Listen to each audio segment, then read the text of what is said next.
So we have been talking this month. We're talking about transition.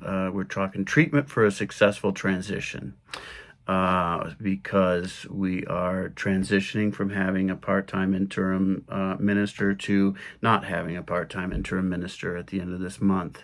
And we've put it into the framework of treatment. So in the first week, we talked about the first step of treatment, which is recognition, where we recognize that God is all there is. And we talked about that last week. We talked about a lot of the God qualities. And that it really sets us up for the second step of treatment, which is unification, which is what we're talking about today. The talk title is Who Am I? Last week it was What is God? And when we talk about all the God qualities, that God's nature is our nature, as we mentioned last week. And so we're talking about, last week we talked about God qualities. We're talking about the qualities that are the core reality of who we are. So we've almost answered the question of who are we really? At our core, we are those God qualities, love and life and peace and joy and harmony, wisdom, light. And so, and another thing I said while I was at the center is that, while this talk came to me, I woke up at 2:30 in the morning on Wednesday morning, and I sat up and I went and grabbed my computer and started typing, and the whole thing came out. And so it felt like very, like it was given to me by Spirit. And then later in the week, someone said, hey, I really loved your talk last week. I hope that the one coming up is as good. And I immediately started having this voice of, oh, I got to go look at that talk.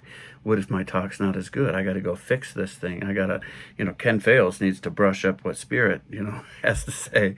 And what if they don't like my talk? What if they don't like me? And, this voice that comes up in us, this voice of fear that comes up in us that we're going to talk about today. And so I just wanted to start the talk with just an example of sort of being human and what it's like to be human and have that fear voice in us. And I'm right there with you. And we all sort of go through that. So here's what that's part of what we're going to talk about today. So let me get going here. A house divided against itself cannot stand. This is what Jesus said when he was accused of healing someone using the power of the devil. Right? He was out healing people, and one of the Pharisees or Sadducees said he was healing people by, Beelzebub or something. Well, what did he mean when he said a house divided against itself cannot stand? He said there's one power. He didn't say that, I'm saying it. There's one power. That power is the power of God, right? There is no other power. There is no devil. If there was a devil, if there was another power, God would not be God. The fact that there is only one power, only one thing itself, is why God is God. If there was another power, God would be a house divided and it would not stand. There would be good and evil just constantly fighting each other. And there would be nothing constant, nothing consistent. There would be no solid foundation. And God is constant. God is consistent. That is a part of what it is to be God. God is eternal. And so you are the same. I am the same, right? That we are one. We have that oneness in us. We tell stories of which dog and you feed as if there were two things in us, right? Two opposing forces. And we do that to teach lessons, and it's very worthwhile, that lesson. But to be clear, there are not two things within. There is one thing. The other thing that we spend time fighting and warring against is called fear. And that is a devil of our own making. And the only power it has is the power we give to it, right? So it's not an eternal thing. It's something that can go away when we withdraw our power from it. And this is a considerable power, considering there is one power, and that power that we give to it is the power of God. So how do we withdraw the power that we have given to fear? We love, right? And that's it.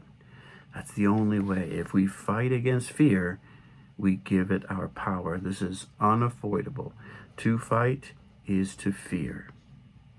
But luckily for all who fight, and that's, at times all of us, A house divided against itself cannot stand.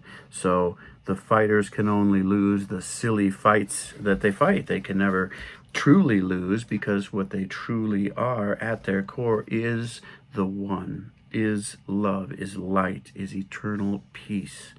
And this cannot be changed. This can never be changed, because there's only one power, only one truth, only one God, only one thing that is. So when it comes to the second step of treatment, unification, where we recognize ourselves as one with God, we're not making something happen. We're not creating oneness. We're remembering it. We're surrendering to it. And there's a reason we call it surrender, because anything else is to fight against what is. We surrender and recognize that oneness is the constant state of our being. We let go of all thoughts and beliefs and separation and realize our oneness. And when we realize our oneness, we have no desire to fight, because there's no one and no thing to fight against. There's just one thing, just oneness, and oneness doesn't fight with itself. So why do we start fighting in the first place, right? How does all the fear and feud get started?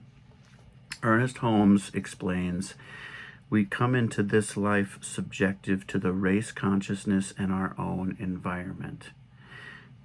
The consciousness of our race, the human race, is a consciousness that believes it is separate from God, which is to say that God is a house divided, which is to say that God is not God, that truth is not true, so you're on your own, and you better take care of yourself, and you better do it right, or you're going to get hurt.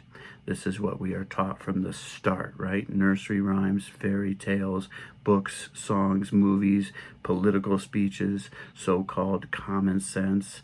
It says God is not God is the story told by the world created by humanity. So we come by it honestly, right? We're sort of innocent.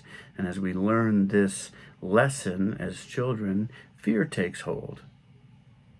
It covers over the truth of who we truly are, like this warm, comforting blanket, and we go to sleep and we live our lives in a dream, the dream of fear. And this is why we call the path we're on the path of awakening.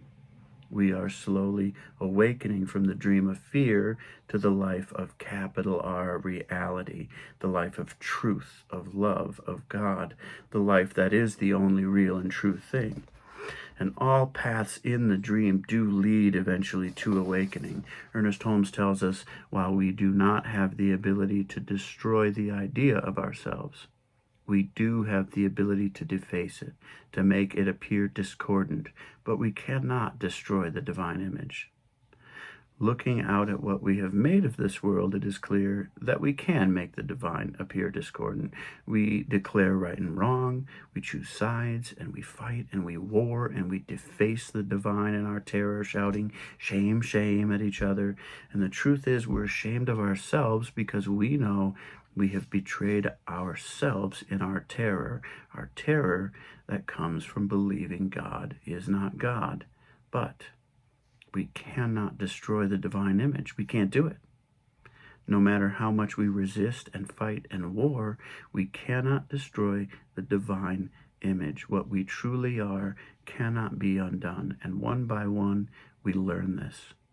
One by one, we turn away from fear in search of something better. We tell ourselves there must be another way, and there is. And this turning away is inevitable. All paths lead to the truth. Love is the instant and constant answer to every thought of fear. That is the beauty of God. God is eternal and always constant, and God is love. And so when we express fear, there's just an immediate answer of love, because God is.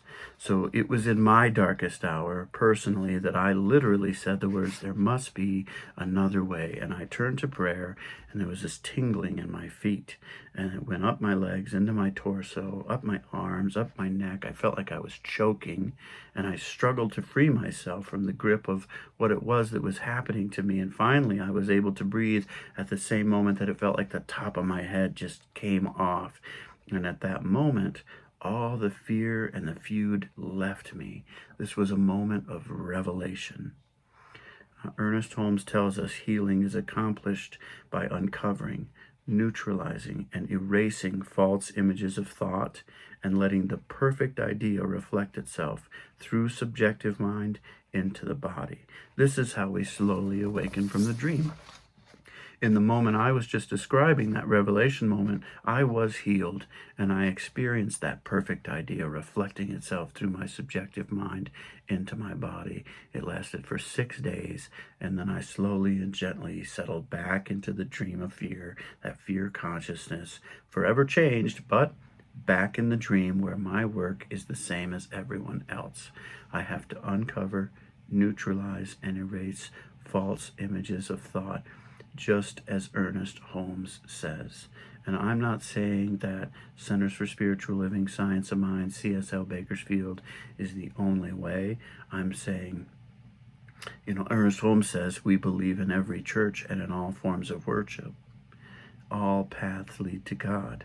CSL Bakersfield happens to be my path, and because you're here, I think for now it's your path, and I'm so grateful to walk this path with you. But it's not the only path. It just happens to currently be the path for me. And I'm not perfect, right? I don't always stay on the path.